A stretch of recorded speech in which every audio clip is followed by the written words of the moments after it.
Ben-Gurion University, one of Israel's leading research universities, located just 25 miles from Gaza, has turned its facility into a makeshift military post with inexperienced medical students treating war wounds.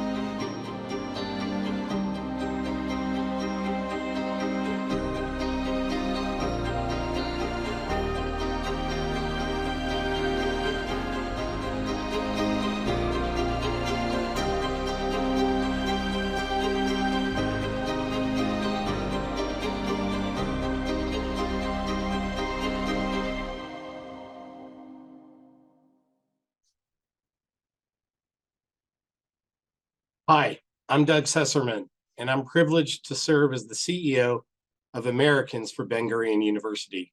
We're streaming live on Facebook from our office here in New York City. It's noon Eastern Time and 7 p.m. in Israel.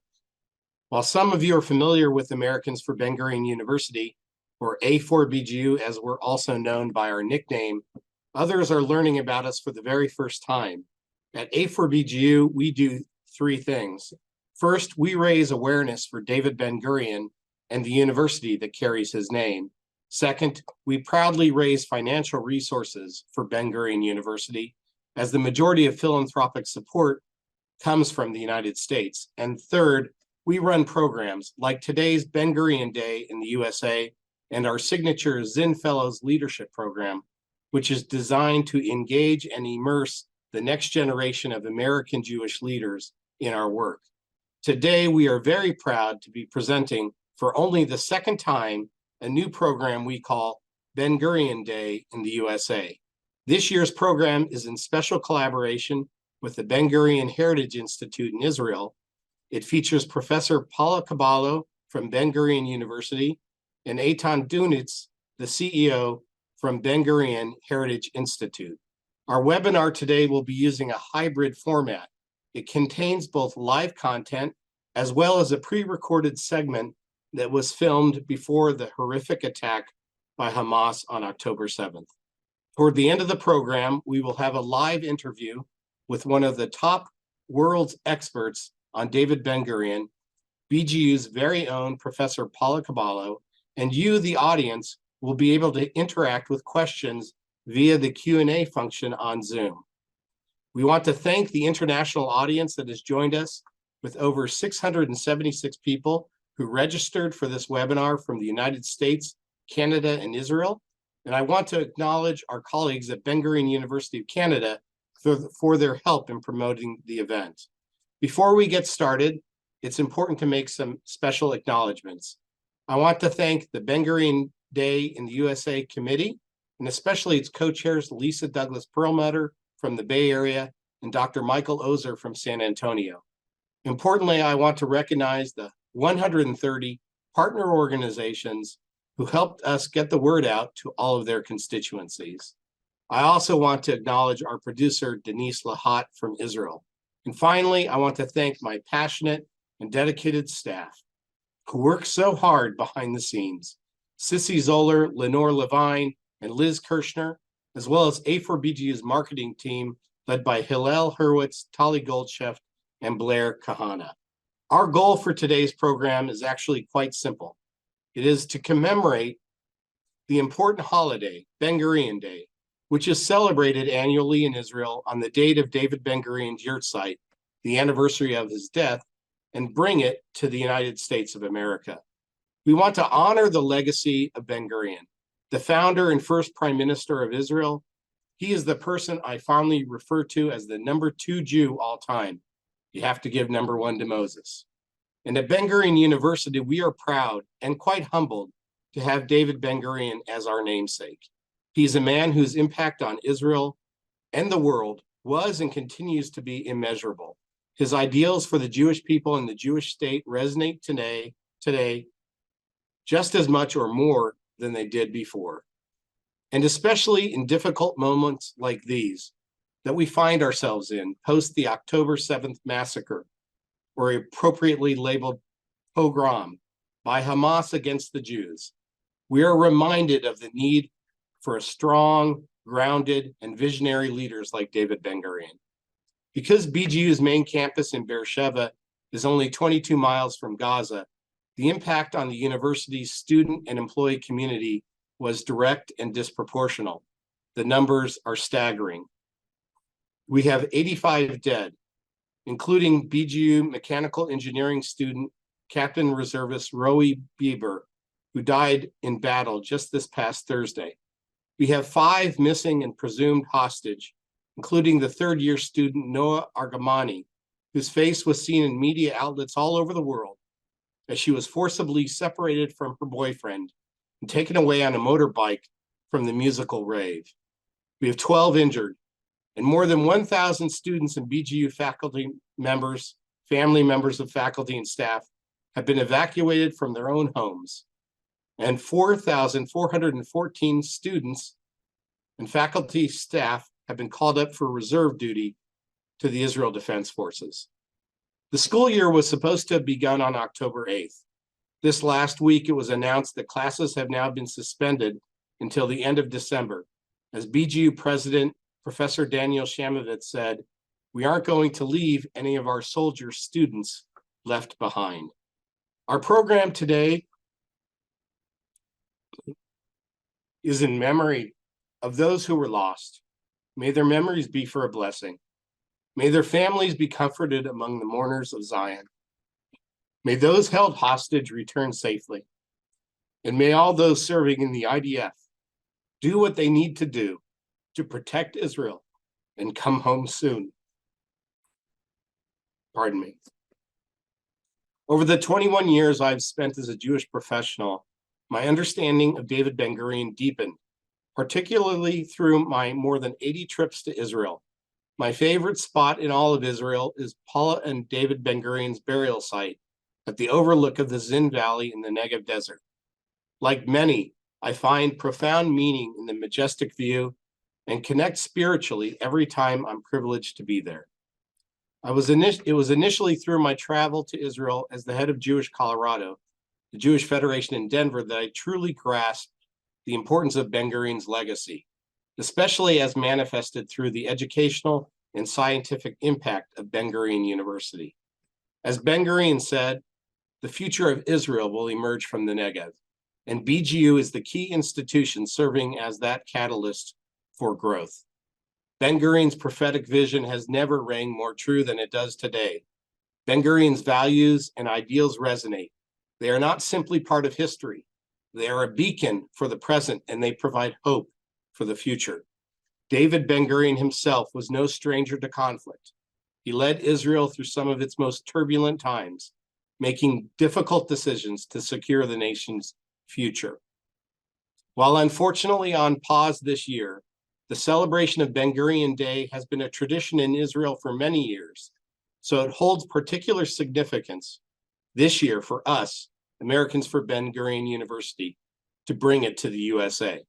Today, we invite all Americans and our Canadian friends north of the border to join us in solidarity, to honor David Ben-Gurion and his dreams, to make the Negev Desert bloom, for the Jewish people to serve as a light unto the nations, and for the Jewish state to lead the way in making the world a better place. Thank you all for being here. Now, please turn your attention to the following video, which, as I mentioned before, was produced prior to the events of October 7th.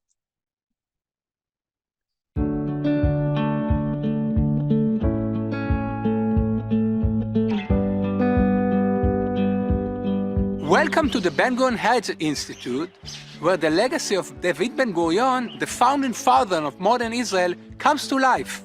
The institute was established in 1976 following the passing of David Ben-Gurion law in order to memorialize and spread the heritage of David Ben-Gurion to the future generations. We focus on 5 central fields of interest: the centrality of the Negev, Ben-Gurion's unique style of leadership, pioneering, and aspiration for an exemplary society, and 5, ממלכתיות or republicanism with a small r.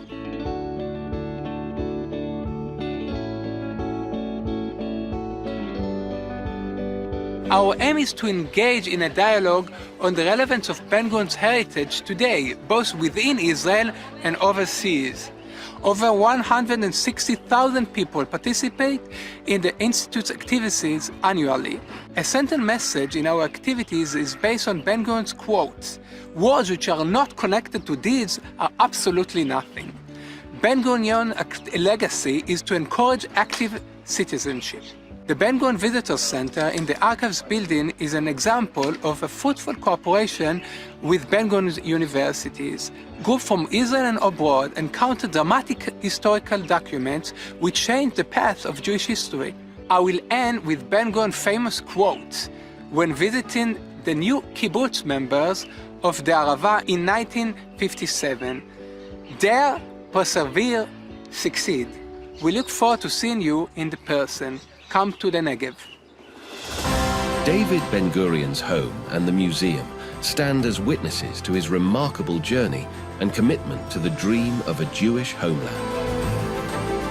Each photograph, each document, and each piece of history on display serves as a window into the monumental chapters of David Ben-Gurion's legacy. A visionary and a unifier, Ben-Gurion's interactions transcended borders and backgrounds, embodying the spirit of a nascent nation striving for unity. We are sitting in Ben-Gurion's living room 50 years after he died. Why is his legacy relevant today? I'm going to give you two answers, and they will seem contradictory. So the first answer is that it's only 75 years later. And basically, when you look at it from the perspective of countries, nations, I don't know, what is 75 years? It's not so many years after the establishment of the state, definitely not so many years after Ben-Gurion was relevant. And I can tell you one thing, the problems and the challenges that Ben-Gurion dealt with throughout his political career are not so different from the problems that we're facing today. The major disputes that Israeli society is dealing with today, whether it's geopolitics, whether it's social aspects, whether it's issues of secularity and religion, all of these topics were on Ben-Gurion's agenda, and he had to deal with them on a daily basis. So it is helpful to listen to his insights and to try and understand how he saw these complexities and ask ourselves to what extent those answers could serve us today. So if I'm going to ask you to pick one insight and to talk about it, what will it be? I'm going to pick two. So one insight that I feel is very helpful for my understanding of Israel today is that Ben-Gurion did not see any contradiction whatsoever in what we call in Hebrew Yehudit v'Demokratit. For Ben-Gurion, Yehudit and Democratic were one. In other words, because Judaism has the Jewish belonging, the Jewish identity, or the Jewish philosophy, if you wish, we might consider it a particular, right? It's a symbol of particularity, meaning there are certain people who define themselves as Jewish. But at the same time, Ben-Gurion believed and he claimed that Judaism is the philosophy and the faith that brought to the world universalism, universal values, ve'ahavta l'reacha kamocha, as one of the main ideas that Ben-Gurion. In other words, Ben-Gurion did not see how could there be any contradiction between Yehudit v'Demokratit. I embraced it years ago. For me, it's out there, and he makes it seem so simple. So that's one thing I'm definitely taking from him. And the other one is personal.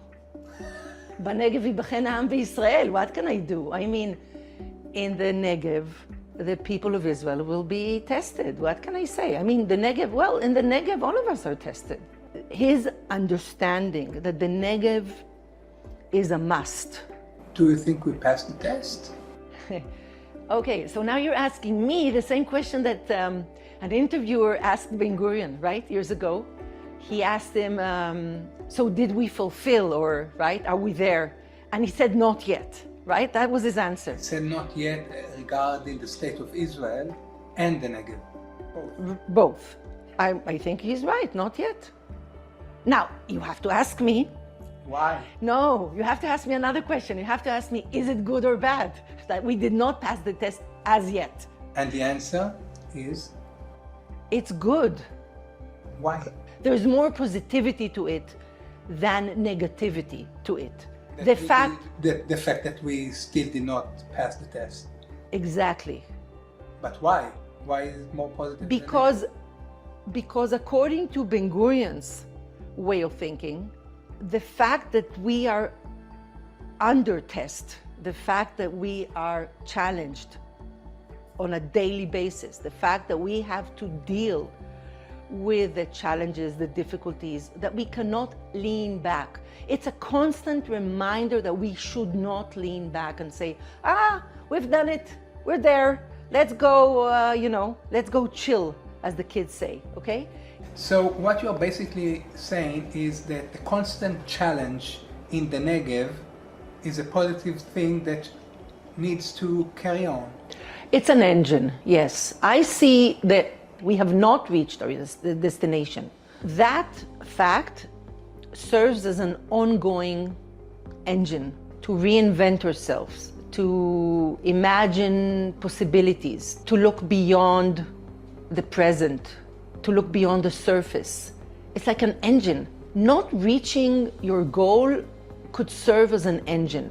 Now I'm echoing Ben-Gurion, okay? I'm talking Ben-Gurionic now. This is a Ben-Gurionic statement. I think since we know that Ben-Gurion considered pioneering chalutziyut, okay? Pioneering as a cornerstone in the building that is called Jewish National Revival, okay? Since he considered pioneering to be a cornerstone in that construction, and since we both know that he considered pioneering as, I'm going to say it in Hebrew because it sounds so good, אי-השלמה עם המציאות, not coming to terms with reality, because we know that he never thought that pioneering should not be part of that cornerstone, then according to his perspective, we should be able to talk about pioneering when Israel will be 200 years old.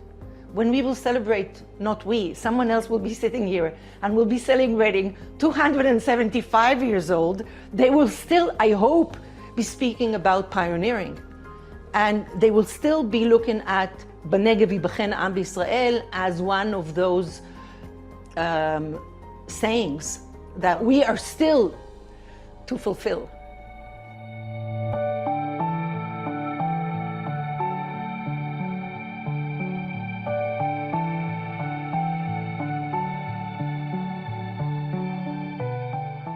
We are in Ben-Gurion's living room, and once we entered the house, we saw many Jewish artifacts, like Moses, like the burning bush, like many holy books. And my question to you is, he was a secular Jew, and in one of his interviews, I recall him saying that he does not believe in God.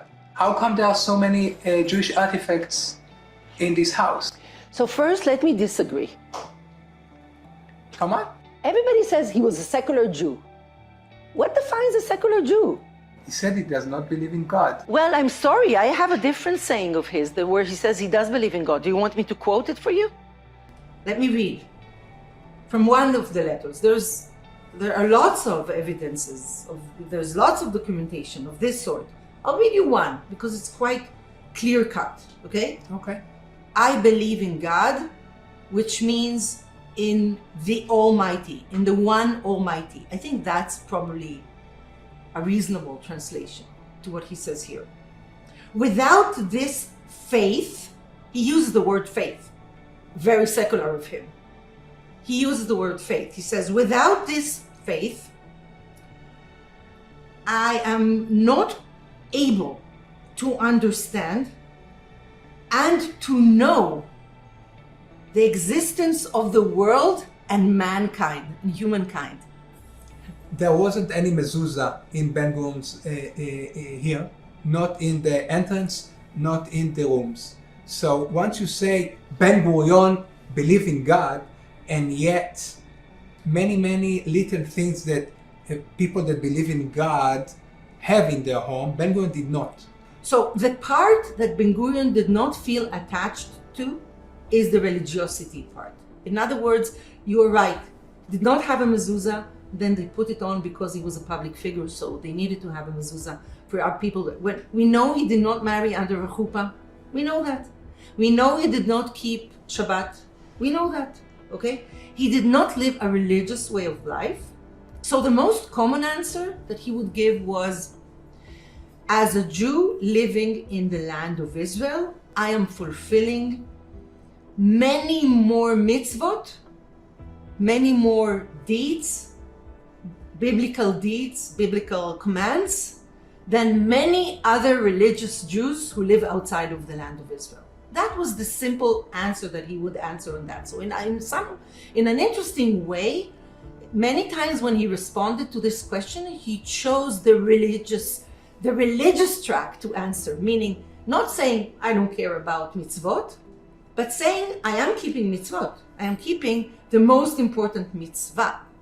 I am settling the land of Israel. I am living in Eretz Israel. He wanted the young members of American communities, American Jewish communities, he wanted them to come for 1 year, not for 2 weeks, not for 1 month. He wanted them to come for 1 year, and he wanted them to study here because he wanted them to know Hebrew, because he was hoping that the Hebrew will strengthen those ties, that because he understood that language is also culture and language is also identity. Now, let me just say something about that artifact. If we want to illustrate this alternative that Ben-Gurion was quite happy with, we can take a look, we can take a glance at the little statue that we have here, at the artifact that is right here behind us of Supreme Court Judge Louis Brandeis. And the statue was given to Ben-Gurion as a present from the university called Brandeis University, okay? The university dedicating his name, honoring Brandeis' name. The interesting thing about this present is that the writing on the present says that in the honor of, I think it's Ben-Gurion's wedding anniversary, if I'm not mistaken, they have established a scholarship fund. Guess for what? For the exchange of American students to Israel. In other words, for sending American Jewish students to study in Israel, for a study abroad in Israel for 1 year. So you are basically saying that Ben-Gurion's day is relevant today to the American Jews because Ben-Gurion pointed on the importance of a greater community and the ongoing relationship and exchange programs between Israeli students or adolescents to the youngsters and the students abroad. First of all, I meant that the importance of American Jewry, the American Jewish communities, as the importance of Jewish communities around the world, is that they are we. We all belong to a greater community, okay? That's one, but that's abstract, I agree. So when Ben-Gurion looked at that, what does it mean? When he asked himself, or when the Jewish communities of the United States ask themselves, because they're in a good position to ask themselves, so what does it mean? What does it mean to belong to a greater community? It means that we have a special commitment to something that is bigger than our own life. We all have commitments, right? We have commitments to our families, we have commitment to our works, we have commitments to our community where we live, to our neighborhood. We have all kinds of commitments. Ben-Gurion added another commitment, and that is the commitment to the greater community. And the American Jewish communities accepted it. It made sense for them. And that's why before the state was established, American Jewish leaders contributed to the establishment of the state.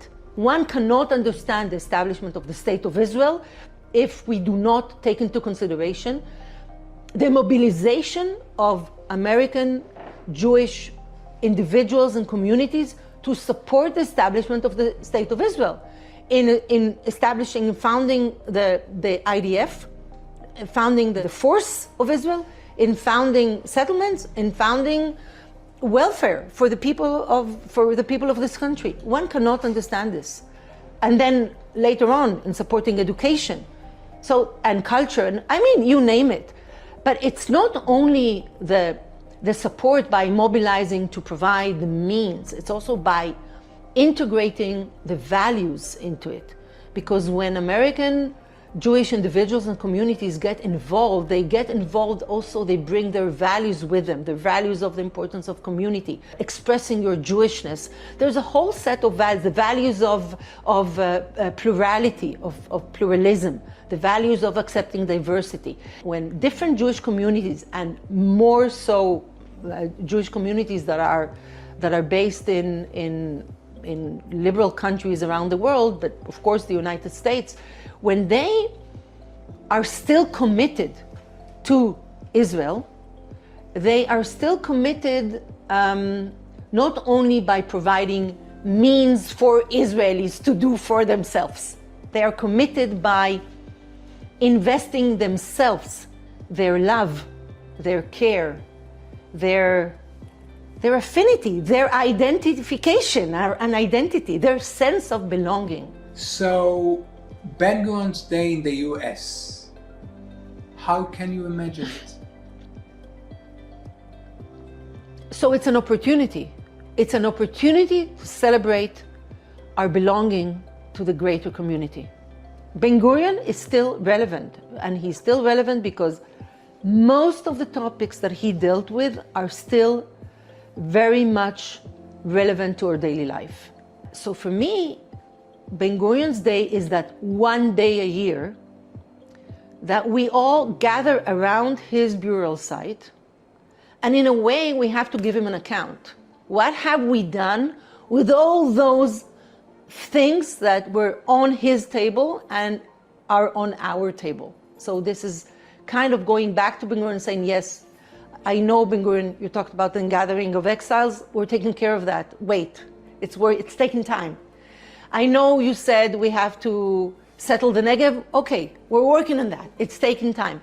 And because Ben-Gurion claimed that we are all one, that all the Jewish people belong to the same greater community, so if it's relevant for me as a Jewish Israeli, it's definitely relevant for any person who defines himself or herself as Jewish on earth, in the world. Jewish American individuals and communities can gain a lot from mentioning this day, from celebrating this day, and reminding themselves those ideas that he had for them, the plans that he had for them, and the dialogue that he had with them, and reminding themselves that all those things that were then on their agenda are still relevant today, including the commitment. So tell us more about the institute you work in.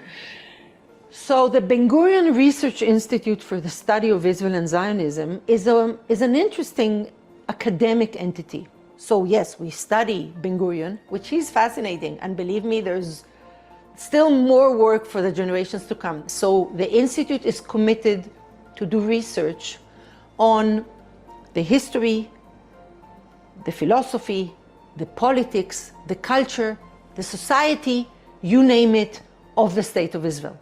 We're a community of scholars, and we do ongoing research that is aimed at uncoding this riddle that is called the State of Israel. We do it also by teaching and raising the next generation of knowledgeable people who are interested, and to teach it academically in a way that will enable us to train the future experts of Israel, not only in Israel, but also around the world. And this is what brings me to the Woodman-Scheller Israel Studies International MA program, which is an MA program in Israel Studies. And we teach in English. So it enables anyone who is interested in Israel and how Israel came about can come and study for 2 years and even do a research, a thesis, a master thesis about Israel. So we have students from all over the world. Learning about Israel is relevant to human beings. Maybe because, as Ben-Gurion said, there is no contradiction between particularity and universality. There's no contradiction between Jewish and democratic. There's no contradiction that Israel is very Jewish, but is also very universal and democratic. And that's why the Woodman-Scheller Israel Studies International program is so much relevant. We're producing the ongoing knowledge that is so much needed for us to be able to understand ourselves. And when I say ourselves, it's not only our Israeli and Jewish ourselves, it's our humankind ourselves. Here, among the Zin Valley of the Negev, lies the resting place of a visionary who transformed the arid desert into a land of opportunity.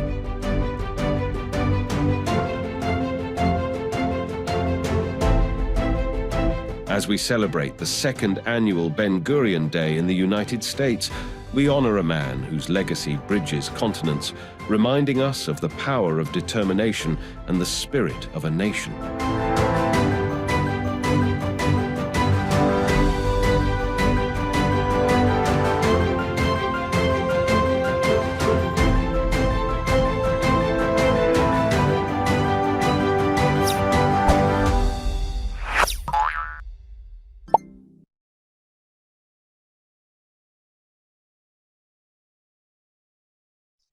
Wow, I hope you really enjoyed that.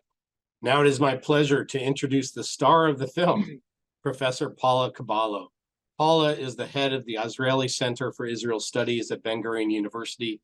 She is the former director of the Ben-Gurion Research Institute for the Study of Israel and Zionism. Her most recent book, Israeli Community Action, Living Through the War of Independence, was awarded the Association for Israel Studies Shapiro Prize for 2020. Her research focus is on the history of communities and civil society in Israel and the interrelations between David Ben-Gurion and the various strata of society in Israel and the Jewish world. Her current research portraits patterns of community resilience, very needed today, community action in Israel's urban neighborhoods during the 1960s and 70s, and together with Dr. Hila Shalem Baharad, Paula is co-authoring a book on the relationship between Israel's new migrants and the founding father, David Ben-Gurion, whom we all know migrated to Israel in 1906 at the age of 20. Paula was a Johns Hopkins Philanthropy Fellow during 2001, a Schusterman Visiting Professor in Israel Studies at Boston University in 2007 and 2009, and during the spring, very recently, of the 2022 academic year, she was on sabbatical in the United States as a visiting professor at UC Berkeley's Helen Diller Institute for Jewish Law and Israel Studies. She also taught in Berkeley's history department. I'm also proud to call Paula a friend. Welcome, Paula. Hi, Doug. It means a lot to have you today join us. Thanks for having me. Yeah, I thought we met earlier, and I thought we would start a little bit by just having you talk about some things that you mentioned before. Obviously, that film we just watched was produced before October 7th. And when we met, you said you had be trying to visit or maybe channel David Ben-Gurion as your therapist. So I wanted to start the conversation talking about David Ben-Gurion as Paula Caballo's therapist. And then we can also talk about him as a prophet, maybe for how the events that we've experienced, and obviously for the importance of the Negev to the future of Israel. But let's start with Ben-Gurion as Paula's therapist. Well, I mentioned that because, like many other Israelis, October 7th was more than an earthquake. Um, in many ways, it feels like nothing that happened before is, I don't know, the first reaction was that nothing that happened before is relevant anymore. Let me add that I'm happy you screened the film. On a personal level, it made me feel better, I have to say. Maybe we can share the audience that when the tragedy happened, when the catastrophe happened, we reached out to you, Eitan and myself, and we said, no, you cannot screen the film. It belongs to another world. And then we talked and we said, no, we'll talk before or after. This is what we're doing now. And when we talked, I shared with you that the reason what I felt when what we went through after this was beyond the personal. So of course there's the personal level, right? Because of course the sorrow, the sadness of people that we knew, and the completely, I would say, the sense of security, of personal security that people experience. So that's on the personal level. But on the collective level, I felt that my belief, my faith in the Zionist dream, okay? It's as if, I'll say something a bit tough now. It's as if Zionism failed me. That's how I felt. In a way, I looked at it and I said, Zionism was supposed to avoid this from happening. The idea of sovereignty, the way I understood it, was that the Jewish people get a chance to be take their own destiny in their own life, in their own hands, right? We control our destiny. And as you mentioned before, you said that what happened on October 7th was a sense of pogrom. That sense of pogrom, horrific sense of pogrom, many pogroms, in a very high velocity. The strongest sense was of helplessness, which was contradiction to what I always felt. I have to say, as a devoted Zionist, I always felt that the state gives me, on a personal level, a sense of security. And now, so I did what I do. I mean, I went back to Ben-Gurion, because the first month, none of us could do anything. It was, people were staring the news, and I said, okay, I need to find answers for myself. And I said, I'll go back to Ben-Gurion's writings, and I'll find answers. I'll find answers and perhaps comfort in his remindings of what this is about. So yes, so in a way, I went back to him as a therapist. I gave him the mission to lead me in a healing process. Has it helped? So well, yes, I have to say, yes, it did help. I mean, beyond like a sense of going back to the essence of ideas and reminding yourself why you believe in those ideas in the first place. But it was more than that, because what I wanted to understand better was the way he understood the security threats of Israel. And this is something that I have been dealing I would say, in a very certain way, and I never really dived deep into his writings about security. And even if I went into those writings, I never really uncovered what I call his presupposition, or his hypothesis, his basic hypothesis about security.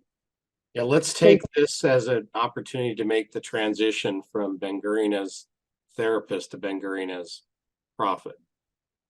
He was obviously a brilliant man. self-educated, spoke 6 languages.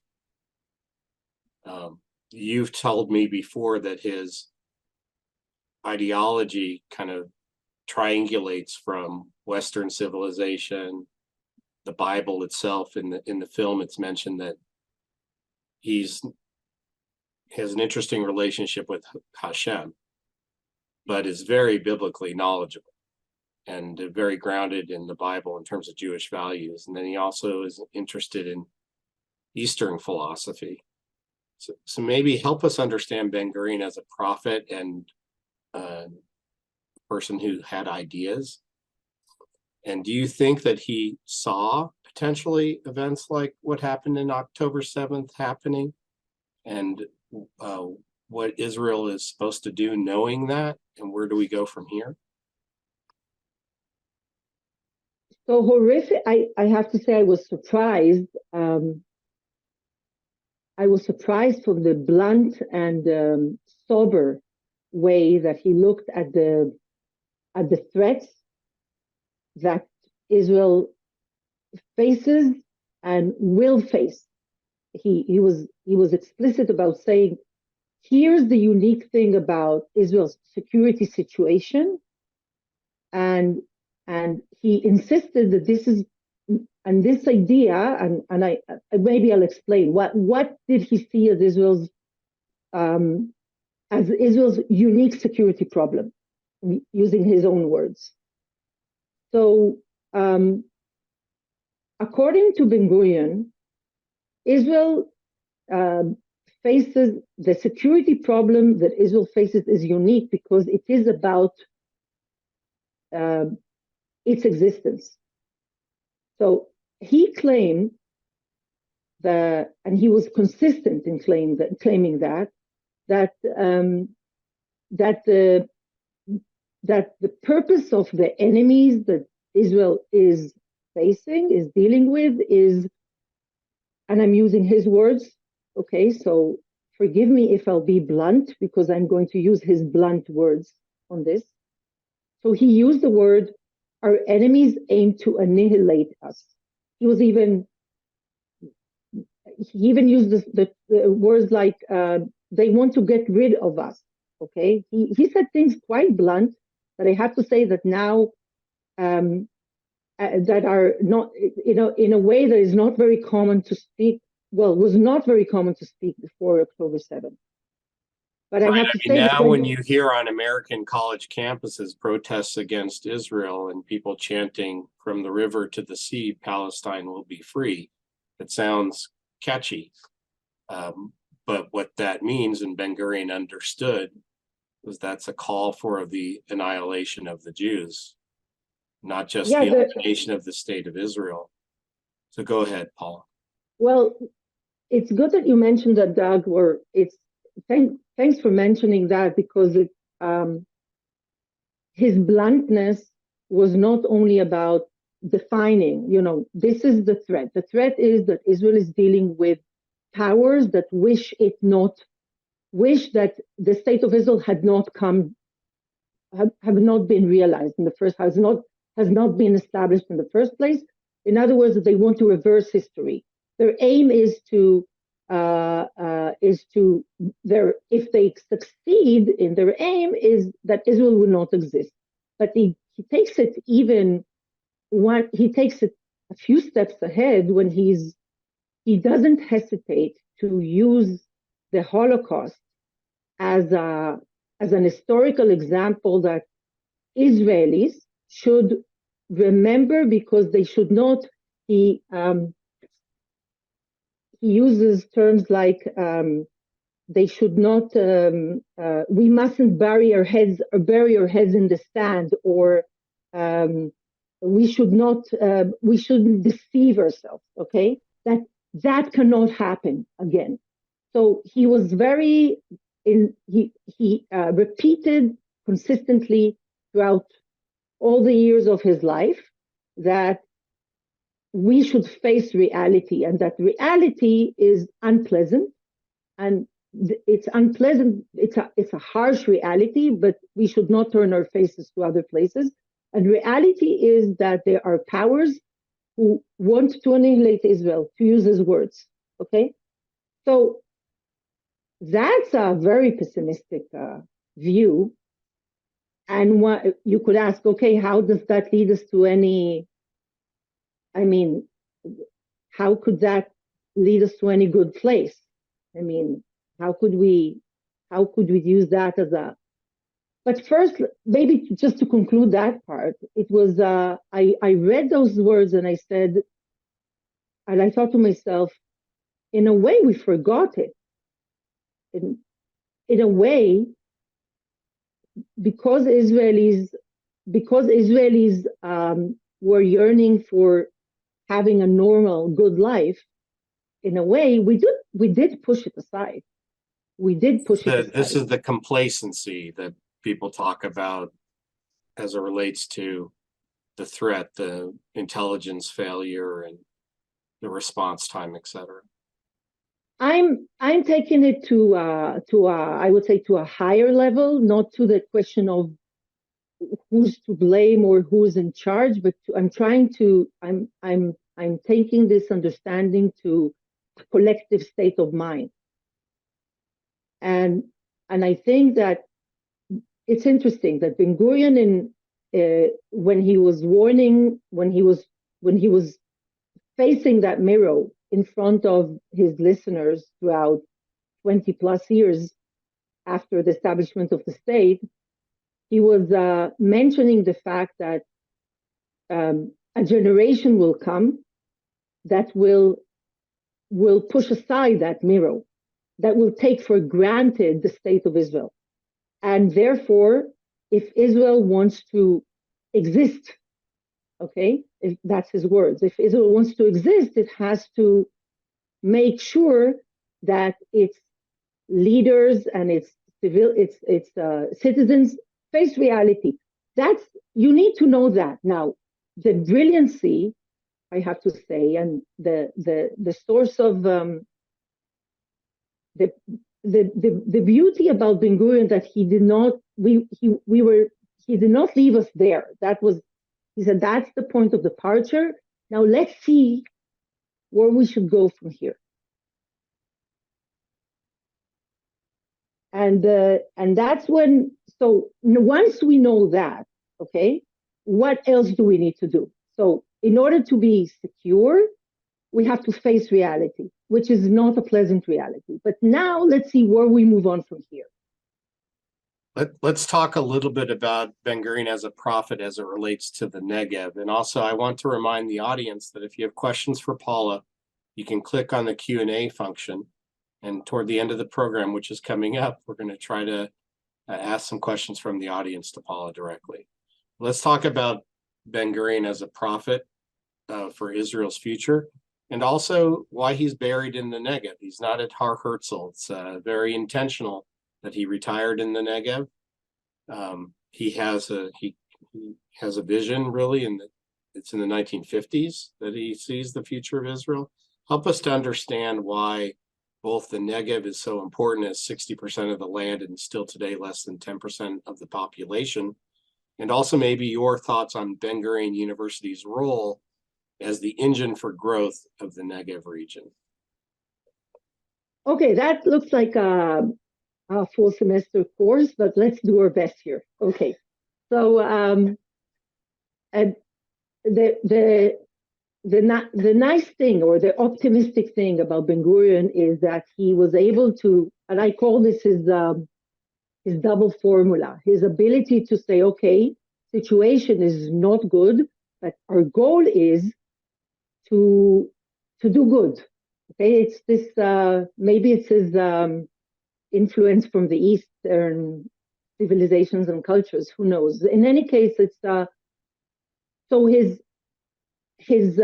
the objectives that he set on the table for Israelis to achieve were to amplify Israel's power by doing non-military things.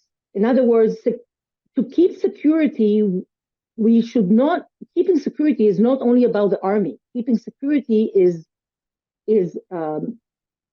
settling the country. I'll get back to it in a minute because the Negev is a major thing here. settling the country, bringing Jews from all over the world, integrating, creating a diverse and egalitarian society, science, finding solutions for livelihood in desolated areas, making sure that this society reaches to very high-end achievements, reaches achievements in fields of technology and science and economy. Many things that I have to say that Israel did achieve. So the prophecy was that strength, if I want to encapsulate it, so the way he looked at the future was that our strength or our existence depends on our ability to turn ourselves into an achieving society, okay? A society that overcomes any difficulty by using human capacity, okay? This very strong belief in human capacity. So that's let's say in general. Now let's look how the Negev has it's like in the theater, right? So the how do you call it? The first row, the star of the show was the Negev. Well, of course, I'm not objective here. The star of the show, the Negev has a role in this because, first of all, it's existential. It's the only land reservoir of the country, and Ben-Gurion, as part of his bluntness, he used to say, if most of the population of the country will live on that very narrow stripe of Tel Aviv, okay, between Tel Aviv and Haifa, you only need one bomb, okay? You can. He used to say those things. So Israel's only strategic depth, if you wish, or only reservoir of land is the Negev, and the Negev is the only chance of Israel to disperse its population and ensure that this minimum of land is maintained because it's existential. That's one thing. But the beauty of it is that it did not stop there. It did not stop in the existential. So the Negev is not just land that we need to have if we want to survive. The Negev is an opportunity. That's how, okay, the Negev is an opportunity. That's how we saw it, an opportunity to overcome. It forces, because it's an arid land, because there's no rain, because the land is problematic, because the weather is problematic, the Negev is an opportunity to overcome scarceness. So Israel needs scientists to think of desalinating water, and scientists to think of solar energy and the development of agriculture. These are just 3 out of a long list of Israel's achievements that happened in the first place thanks to the Negev. Because the fact that we need to settle the Negev and we need to overcome its scarcity means that we have to invent solutions, and those inventions lead us to the next phase of Israel, which is scientific leadership and innovation, which of course links you directly to Ben-Gurion University. How not? So sometimes I refer to it as it's 21st century Zionism, Ben-Gurion's 20th century Zionism. And today we're 21st, and the future depends on Israel's achievements in science and technology and its contributions to the world. And that's manifested so well through the universities. There are 9 of them in Israel, but Ben-Gurion University in particular has the mandate for the Negev, which is so critical, as you spoke about. We're coming up on time. We're going to have to close the webinar soon. We have been getting a bunch of questions coming in from the audience.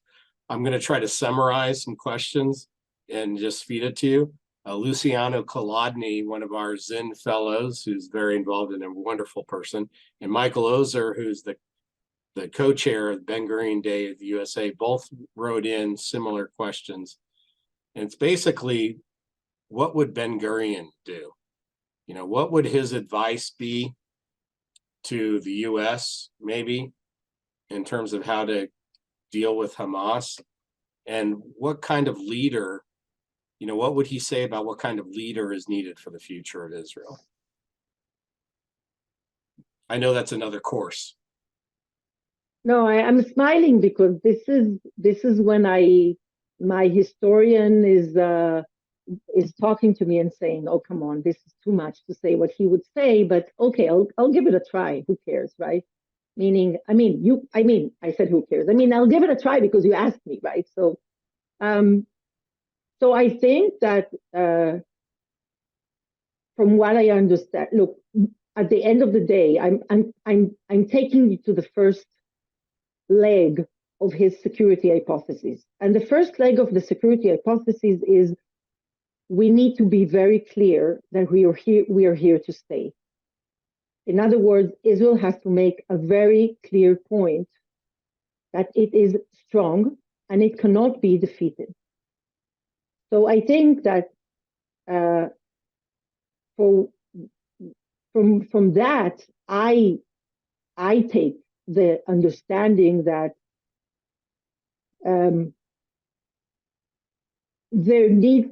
what Israel is doing, the message that Israel is passing, that it cannot tolerate having a neighbor that wants to annihilate them. Exactly, it cannot tolerate that. So the strength, it's interesting because when he was asked about peace, okay, he would say, he said in 55, he said, I'm going to read it for you because I think it provides an answer here. He said, it is possible it is possible that in the far future, when we are stronger and when we accumulate international support and make friends in the world, then it is possible that the Arabs will change their minds and will see that it is in their best interest to cooperate with the Jewish people in its homeland. But this can happen only if we still exist. In other words, he emphasized strength, military strength.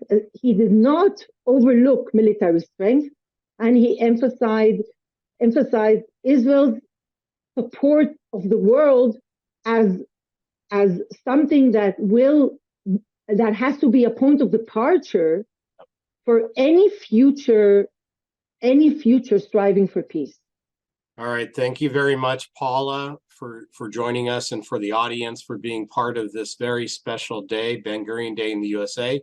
We hope you all will join us again next year to celebrate Ben-Gurion Day in happier times. I want a special thanks to Paula, of course, and Eitan Dunitz from Ben-Gurion Heritage Institute. David Ben-Gurion once said that the fate of Israel depends on two things: on her strength and on her righteousness. Paula referenced both of those throughout her talks. And the American-born Israeli author and thought leader recently said in a Zoom meeting with A4BG's annual meeting, Dr. Daniel Gordis, that what Israel needs now is another Ben-Gurion. Unfortunately, we don't have one. But while we conclude this second annual Ben-Gurion Day in the USA, I want to leave you all with a simple message, which is that David Ben-Gurion's dream does live on. It lives on in the Negev, it lives on at Ben-Gurion University, and it lives on in all of you. Finally, if you'd like to support the university and the broader Negev community during this very difficult time, please consider donating to Negev Prevails, Ben-Gurion University's emergency response. You can do so by visiting our website at a4bgu.org/Negev Prevails, or by taking a picture right now with your smartphone at the QR code that is on the screen. Once again, we thank you all for joining us. Am Yisrael Chai, together we will prevail.